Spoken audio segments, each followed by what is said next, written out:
54 is what we want to solve today. Basically, in GRE exam, somehow you will see this type of question, and 99% basically this is test about your ODE knowledge, ordinary differential equation. So you have certain water measured in 10 feet on each side, and but no top, so no top. And the h of t is the water level, and above the so h of t is just the level, the water level.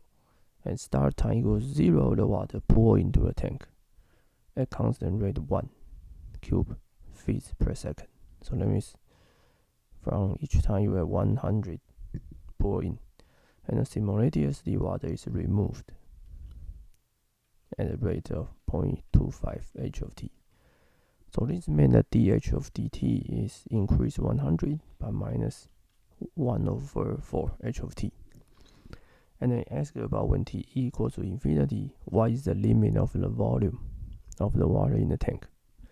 So there are two ways. The first way is you solve this linear equation, linear ordinary differential equation. So the first way is we solve it. So basically you can integrate, do the integration, and you can get an answer. But we can get an answer because we know that t goes to infinity. The h of t looks like exponential something, some t times some constant. This is your intuition. So you know that if the system need to be stable, then dh over dt should be 0. So when t goes to infinity, the system will stable.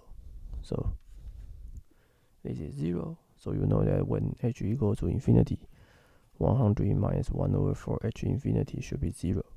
So h infinity should be 400. So you don't have to solve anything. You can get an answer is A. That's it.